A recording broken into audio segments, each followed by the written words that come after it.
A você que me assiste nesse momento, quero te saudar com a paz do nosso Senhor e Salvador Jesus Cristo. Aqui estamos em mais uma aula da nossa Escola Bíblica Dominical e encerrando mais um trimestre. Para a honra e glória de Deus, nós tivemos essa oportunidade de estarmos estudando sobre uma carta tão importante para a igreja, que é a carta de Paulo aos Efésios. E o tema central dessa carta é o relacionamento entre Cristo e a igreja e como eu e você estamos inseridos na igreja. Quais são os privilégios e os deveres que nós recebemos por estarmos em Cristo, por estarmos na igreja do Senhor Jesus. Nós, ao longo dessa série de estudos, estivemos utilizando a revista Lições Bíblicas da editora CPAD, cujo título é A Igreja Eleita, redimida pelo sangue de Cristo e selada com o Espírito Santo da promessa. Então hoje nós vamos estar falando sobre a batalha espiritual e as armas do crente. É o título da nossa lição de hoje. O textuário se encontra em Efésios, no capítulo 6, e o versículo 11, que diz o seguinte: revesti-vos de toda a armadura de Deus, para que possais estar firmes contra as astutas ciladas do diabo. A verdade prática, ela diz o seguinte: o uso da armadura de Deus assegura a vitória do crente no campo da batalha espiritual. Existe aqui uma leitura bíblica em classe, que eu recomendo que você leia, que se encontra em Efésios, no capítulo 6, os versículos 10 até o 20. Vamos orar, irmãos, pedindo a direção do Senhor, antes de nós fazermos os comentários da nossa lição. Amém? Senhor Deus e Pai, mais uma vez aqui estamos te agradecendo por esta oportunidade tão única, tão ímpar de aprender a Tua Palavra. Queremos te suplicar que o Teu Santo Espírito nos dê sabedoria, nos dê entendimento, que possamos receber do Teu Santo Espírito a iluminação espiritual necessária para compreendermos esta mensagem, para que possamos viver e obedecer, Senhor. Nós te rogamos, pedimos a Tua bênção em nome de Jesus. Amém. Irmãos, como nós falamos ao longo dessa série de aulas, o tema principal da carta de Paulo aos Efésios é justamente falar sobre a igreja, é falar sobre o mistério da igreja, é falar como Cristo criou, como Cristo fundou, como Cristo estabeleceu a igreja e como nós nos inserimos na igreja, de que maneira nós estamos na igreja, inseridos na igreja.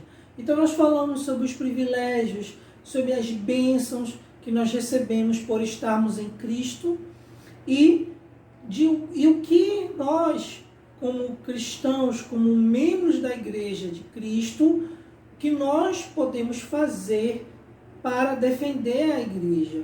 Quais são os nossos deveres espirituais em relação à igreja e à vida cristã. Então, nos capítulos 1, 2 e 3, o apóstolo Paulo fala sobre a questão teológica que envolve a igreja, a formação da igreja, como a igreja se estabelece, como Cristo estabeleceu a igreja, como foi um projeto que Deus estabeleceu desde antes da fundação do mundo.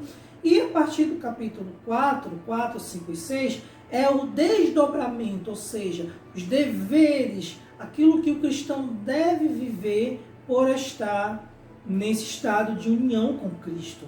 Então, quando Paulo ele encerra sua carta aos Efésios falando sobre batalha espiritual, ele quis dizer o seguinte, que é impossível que nós recebamos estas bênçãos e vivamos de acordo com elas aqui nesta terra sem nenhuma resistência, sem nenhuma oposição. Significa dizer que enquanto nós estivermos aqui na terra, nós vamos receber as bênçãos e exercer essas bênçãos, mas que isso não será feito de maneira fácil. Isso será feito com dificuldade, porque haverá oposição.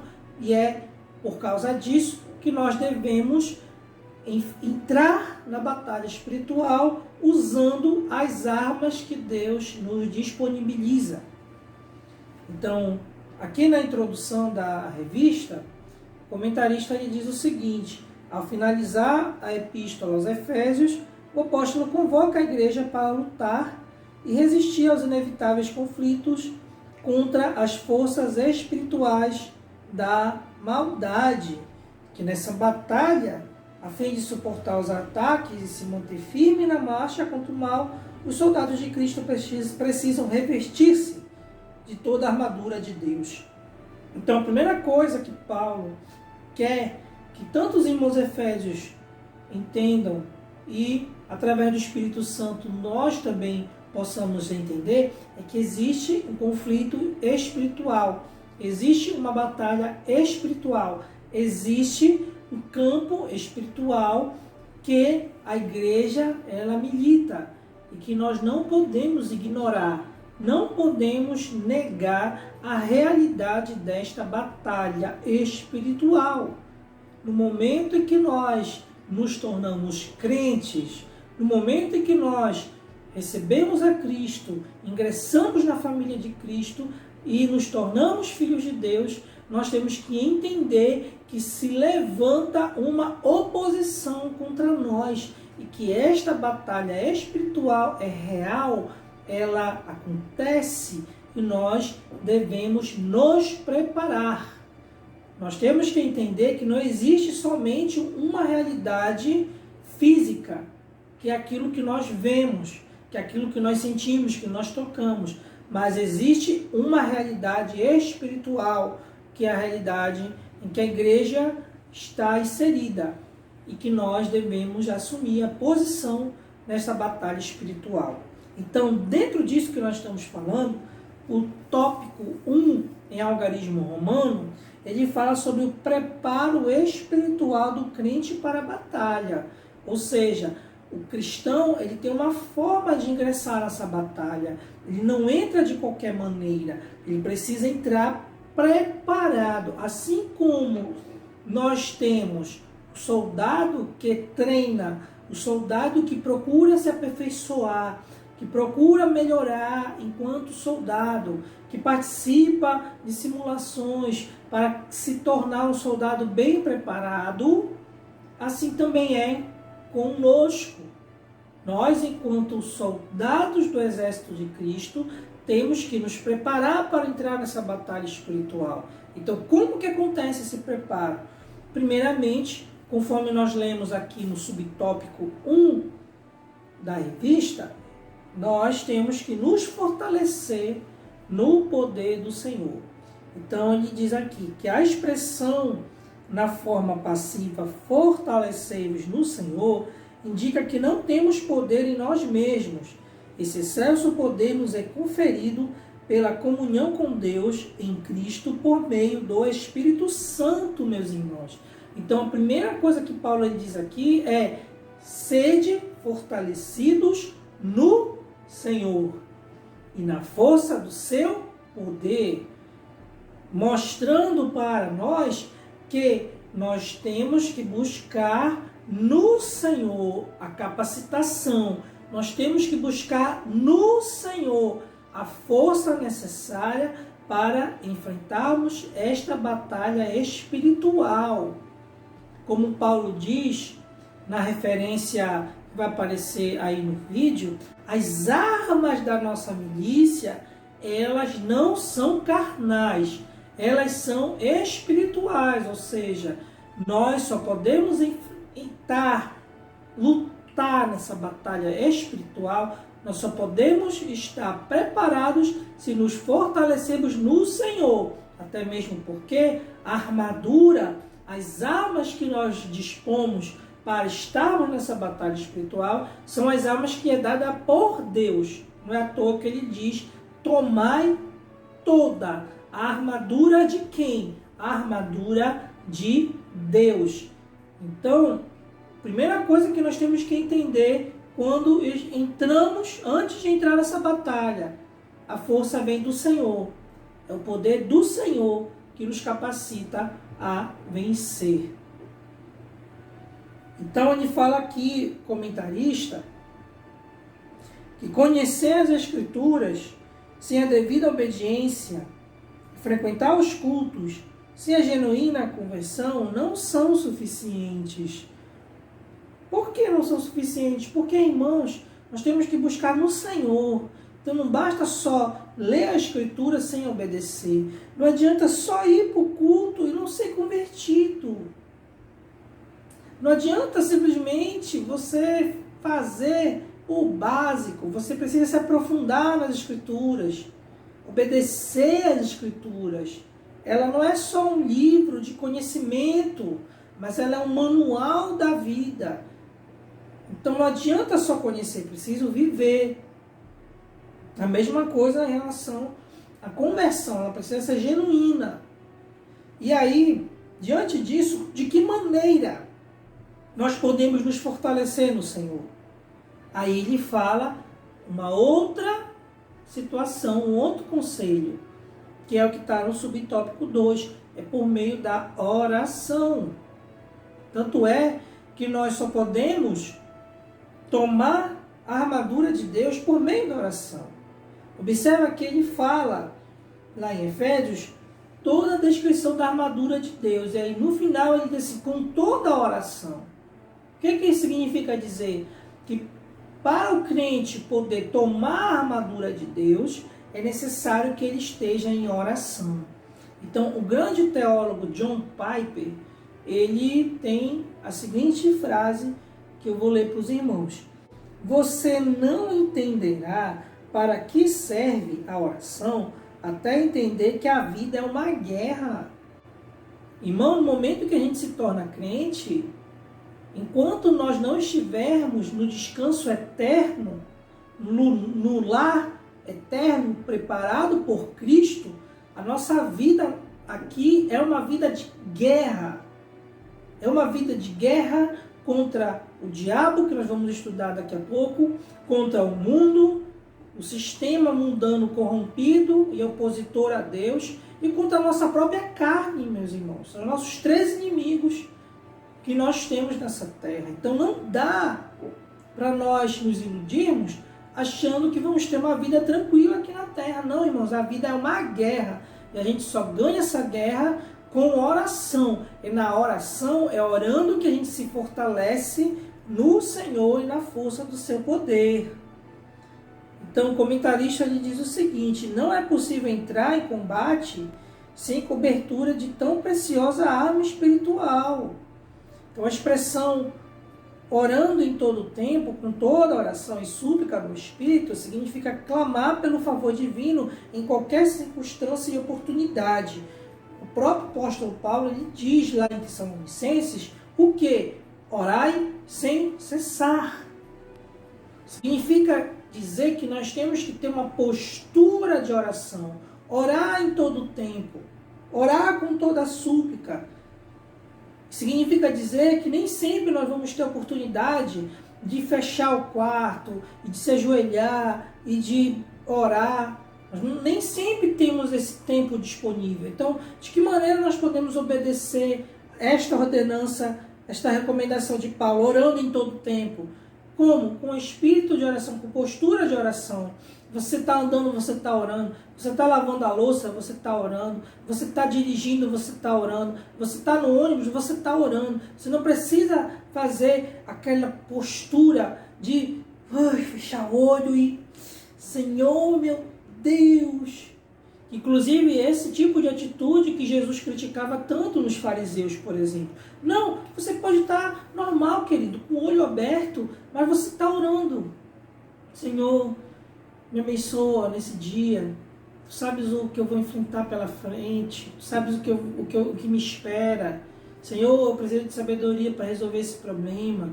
Meu Deus, o que eu vou dizer para o meu chefe? Como é que eu vou me comportar em determinada situação? Olha, Deus, está aqui esse problema, está aqui essa dificuldade.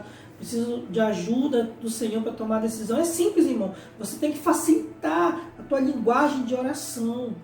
Não tem que ficar enrolando muito, ó Pai, excelso, Criador, soberano, nas maiores alturas. Não, meu irmão. Nessa hora, na postura de oração, você tem que simplificar. Olha, Deus, eu estou aqui, me ajuda, olha, Senhor, eu preciso disso. E assim, nós mantemos a postura de oração. Amém? E aí, irmãos, diante disso, nós temos que conhecer o campo da batalha espiritual. O campo, irmãos, onde as batalhas espirituais são travadas, é aqui, olha, irmãos, é na nossa mente. É por isso que o diabo se esforça tanto para atacar aqui. O campo da batalha espiritual é espiritual, porque é uma batalha espiritual. Mas o alvo principal do diabo é aqui, olha, é a tua mente. Por isso que é importante nós protegermos os nossos pensamentos, se vestindo da armadura de Deus. Então, aqui no tópico 2, em Algarismo Romano, fala sobre conhecendo o campo da batalha espiritual. E no subtópico 1 fala sobre as astutas ciladas do diabo. A expressão ciladas do diabo indica armadilhas articuladas perversamente pelo reino das trevas. O líder deste reino é identificado como diabolos, ou seja, a palavra grega para diabo é diabolos. E o que significa? Significa caluniador e acusador. Então, existem algumas referências bíblicas que identificam o diabo dessa forma, como acusador. Você vai encontrar essas referências em Mateus, capítulo 4, versículo 1, em João, capítulo 8, versículo 44 e 1 Pedro, capítulo 5, versículo 8. São aí algumas referências que identificam o diabo como sendo este caluniador. Agora, irmãos, uma coisa importantíssima. Nós temos que entender uma coisa. O reverendo Hernandes Dias Lopes diz que na batalha espiritual nós temos que evitar dois tipos de erro.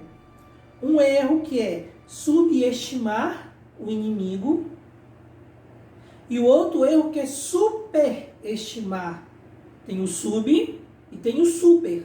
Ou seja, você viver como se ele não existisse, você supervalorizar o poder dele. Então, o Dr. Martin Lloyd Jones, no seu livro O Combate Cristão, ele diz o seguinte, na página 97, fala o seguinte: o diabo nunca é tão sagaz e nunca tão vitorioso como quando consegue persuadir as pessoas de que ele não existe. Negar a sua existência é expor-nos ainda mais às suas sutilezas. Então, a postura de negar a existência do diabo é perigosa, assim como a postura de supervalorizar o diabo, a ponto da gente ter medo, até mesmo porque o nosso Senhor Jesus já teve vitória sobre o diabo. Quando ele morreu na cruz, quando ele se ofereceu, ele esmagou a cabeça da serpente. Então, o nosso Senhor Jesus já venceu o maligno. Já tem vitória sobre o diabo. O diabo é derrotado, meu irmão e minha irmã. Então, nós temos que evitar essa postura. Nós temos que ter uma postura equilibrada. E aí, diante disso, quais são algumas destas armadilhas? Presta bem atenção, meu irmão, no que o comentarista lhe fala aqui, porque isso vai esclarecer alguns mitos que nós temos em relação ao diabo. Vamos lá. Ele diz aqui que, tomado de fúria e por meio do espírito do erro, ele prepara laços com o propósito de destruir a igreja de Cristo. Algumas das suas astúcias são, olha só, confundir a mentira com a verdade. Existe uma referência lá em Gênesis, capítulo 3, versículos 4 e 5. Deturpar as Escrituras, Mateus 4, 6. Dissimular e induzir a dissimulação, 2 Coríntios capítulo 11, versículos 13 e 14. Fazer falsos sinais, 2 Tessalonicenses 2, 9. Fazer acusações, Apocalipse 12, 10. Semear incredulidade, 2 Coríntios 4, 4. E 7. Promover ideologias anticristãs, 2 Tessalonicenses capítulo 2, versículo 13 e 4. Então, devido a essa propagação no movimento neopentecostal dessas teologias de libertação, dessas exposições dos demônios, dessa coisa toda de culto de libertação e expulsão de demônios, a gente acabou associando a atividade do diabo apenas com a possessão demoníaca. Você percebeu como ele age, irmãos? As astutas ciladas. O apóstolo Paulo, ele diz lá em 2 Coríntios, no capítulo 2, no versículo 11, vamos ler, irmãos, o que a Bíblia fala sobre isso? Sobre a questão de como nós temos que nos comportar diante das astutas ciladas do diabo. 2 Coríntios capítulo 2, versículo 11. Para que Satanás não alcance vantagem sobre nós, pois não ignoramos quais são as intenções dele, irmãos. Então a ação do diabo não é somente essa questão da possessão, do exorcismo, da expulsão de demônio. Não, meu irmão. O reverendo Augusto de Nicodemos, ele diz que a maior arma do diabo é o erro religioso. Por quê? Porque o diabo pode atacar o meu corpo, o seu corpo, pode tratar a gente causando doenças, pode, mas só que o alvo dele não é necessariamente isto. Se ele puder fazer isso, é um bônus, mas o alvo dele é a nossa mente, é fazer a gente acreditar nas mentiras dele, é deturpar a verdade das Escrituras, é deturpar a verdade da palavra de Deus, é fazer eu e você acreditarmos em mentiras que vão nos levar para o inferno, meu irmão. É assim que ele age, não é aquela possessão, aquela tomada, aquele circo que nós vemos na internet, na televisão. Não, meu irmão, o diabo ele age querendo te induzir ao erro. O texto, por exemplo, de Gênesis 3, 4, 5, ele é um exemplo clássico disso. Deus ordenou que Adão e Eva não comessem do fruto da árvore do conhecimento do bem e do mal. Veja, Deus deu uma ordem clara. Vocês podem comer de todas as frutas, menos da árvore do conhecimento do bem e do mal. Essa é a ordem. Aí o que o diabo fez na figura da serpente? Chega com Eva e diz o quê? Não é verdade que Deus disse que vocês não podem comer de nenhuma fruta? Foi isso que Deus disse, irmão? Não. Não foi. Mas foi o suficiente para causar dúvida no coração da Eva, quando ela dá ouvidos a esse argumento. Não, Deus disse que nós podemos comer de todas as frutas, menos da árvore do conhecimento do bem e do mal. E aí se desenvolve toda a narrativa acerca da queda. Então, aprenda uma coisa, irmãos.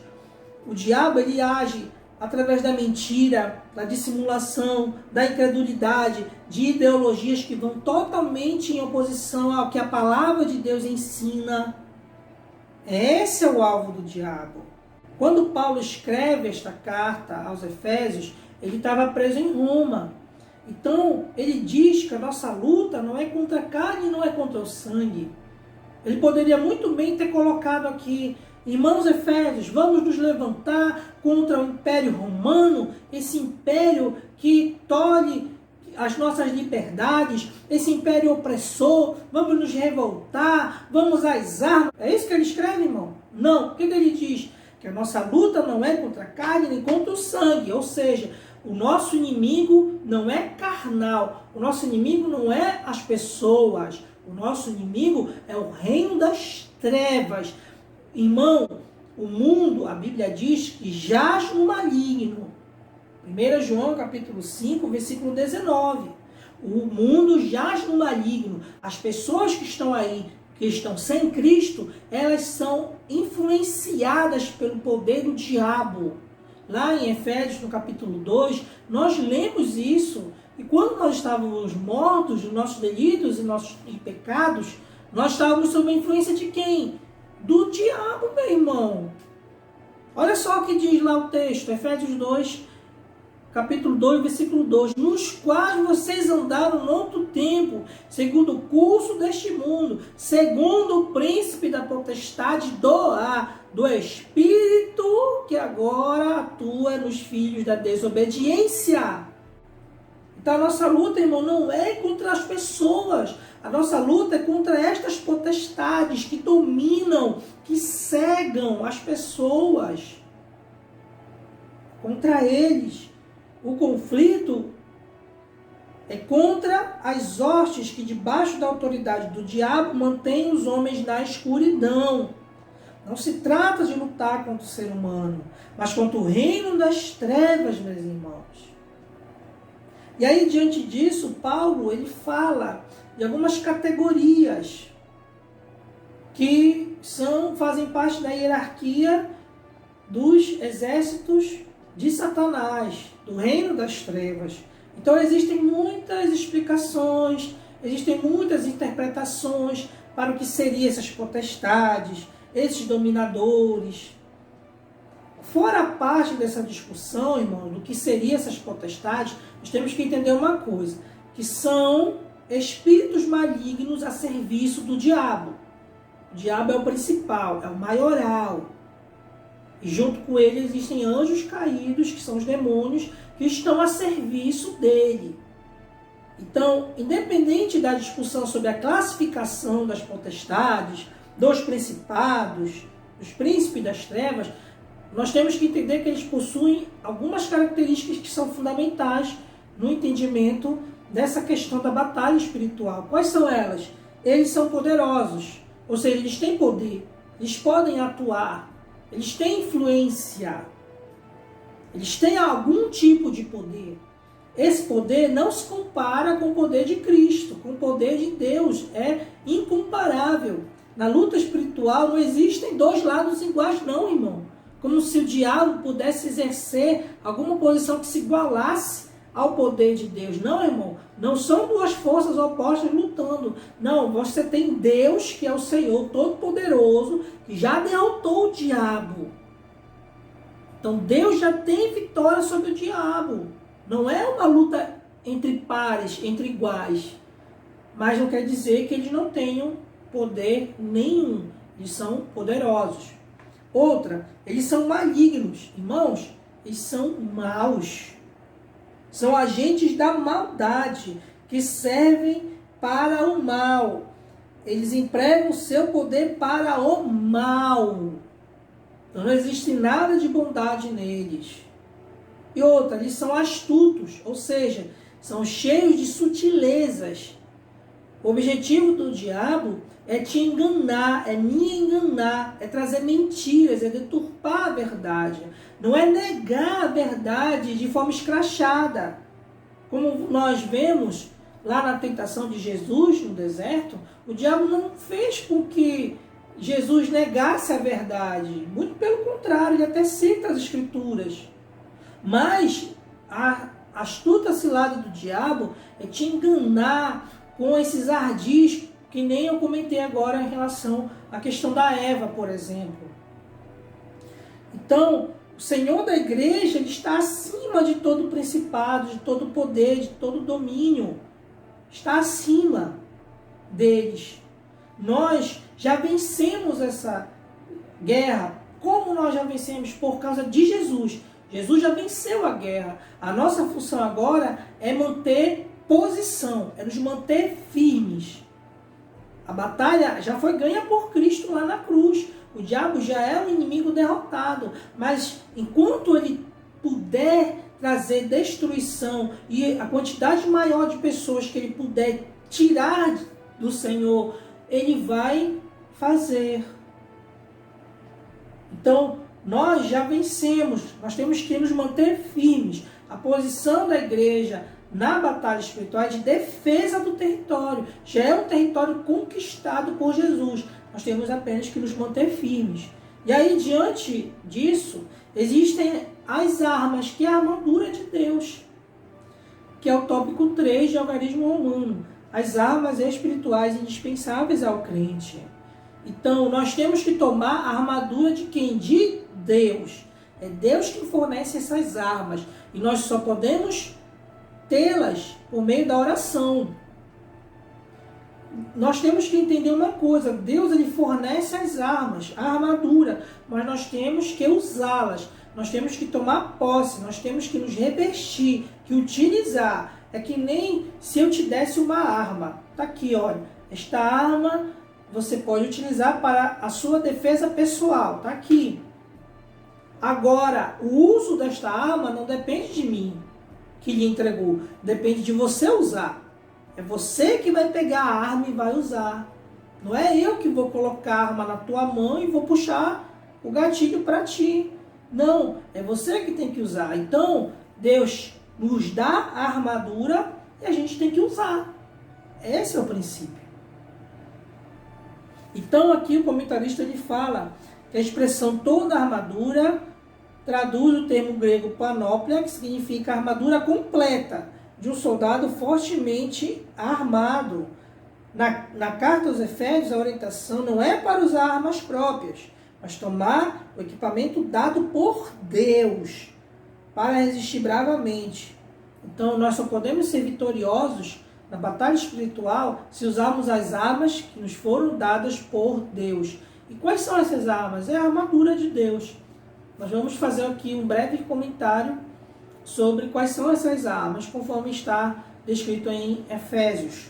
Então, primeiro, nós temos que entender que essa armadura de Deus é a armadura do próprio Cristo.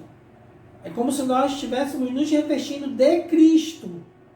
Então, a verdade, a justiça, a fé não são qualidades morais nossas propriamente, mas é algo que nos é dado, até porque a armadura ela é de Deus. Lembra? A armadura ela é de Deus. Então, se ela é de Deus, nós temos que tomar posse das coisas que são de Deus e que nos foram dadas por meio de Cristo. Então, primeiro, cingindo os lombos com a verdade. Qual é essa verdade? A verdade da doutrina de Cristo. Ele é a verdade, ele é a vida. Então, a verdade de Cristo, que no momento que nós recebemos essa verdade, ela atua em nós para que nós possamos viver com integridade. Ou seja, vivendo de maneira em oposição à mentira. Certo?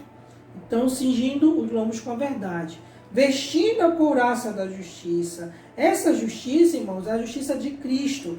É aquela justiça que está lá em Romanos, no capítulo 5, no versículo 1. Justificados, pois, mediante a fé, nós temos paz com Deus. Então, essa justiça não é qualquer justiça. A verdade não é qualquer verdade. A verdade é de Deus, a justiça é de Deus, da justificação que nós temos em Cristo.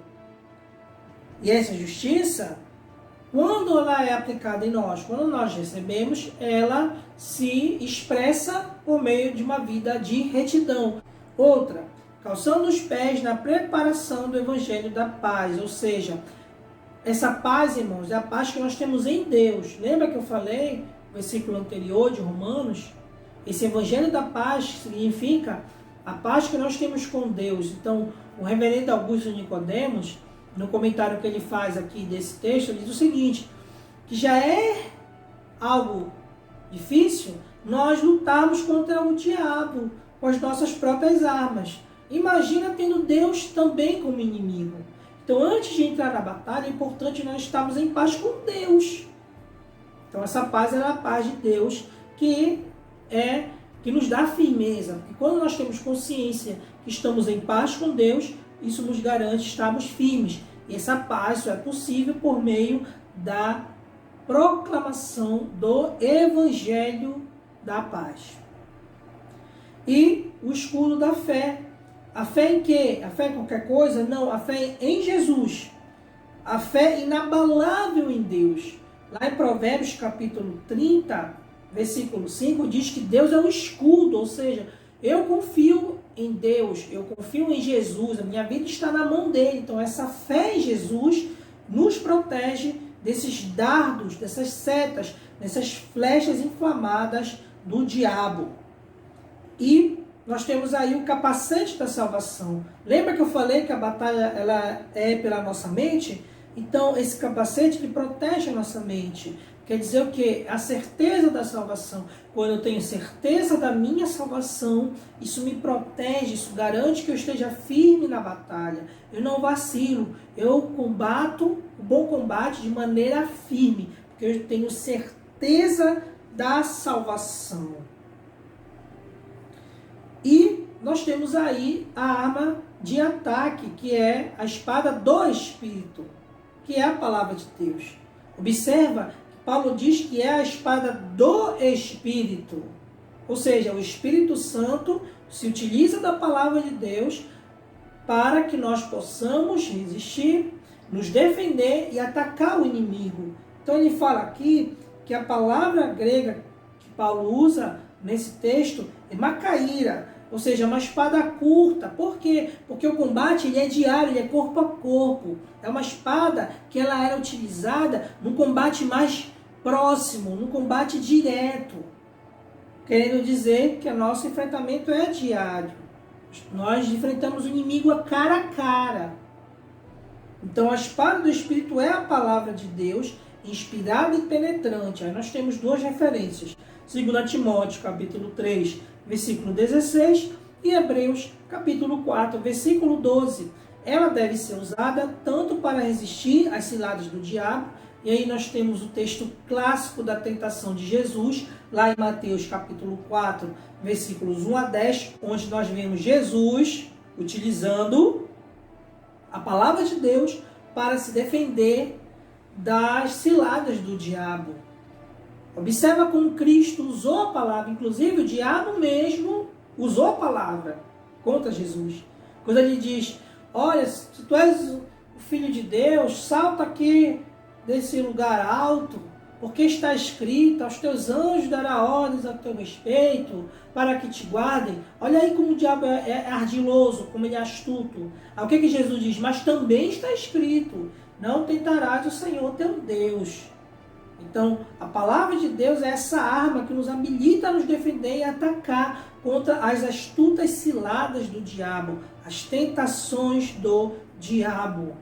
E nós temos aí também as referências que falam sobre derrubar a fortaleza de Satanás, ou seja, derrubar todo o engano, todo o pensamento contrário a Deus, que é os pensamentos do diabo. Conforme nós lemos lá em 2 Coríntios, no capítulo 10, no versículo 4. Para fechar, irmãos, esta aula, eu quero deixar com vocês a referência clássica que se encontra em Mateus, no capítulo 26, no versículo 41. Porque de nada vale nós aprendermos sobre a armadura de Deus, nós aprendemos sobre para que serve cada componente da armadura de Deus, se a gente não souber como se vestir dessa armadura, como utilizar esta armadura. E sabe como nós fazemos isso? É através da oração. Então Jesus fala lá em Mateus 26, 41, vigiem e orem para que não caiam em tentação. O espírito, na verdade, está pronto, mas a carne é fraca. Glória a Deus, meu querido irmão, minha querida irmã, por mais esse trimestre de escola bíblica dominical. Que o Senhor te abençoe, que o Senhor te guarde, que você possa ter sido abençoado com estas aulas. Não se esqueça de revisitar, de estudar sua revista sempre que você puder e esteja conosco para próximo encontro, onde nós vamos continuar aqui estudando a santa palavra de Deus que nos leva para o céu. Que Deus te abençoe, que você fique na paz de Cristo e que você seja abençoado. Em nome de Jesus, amém.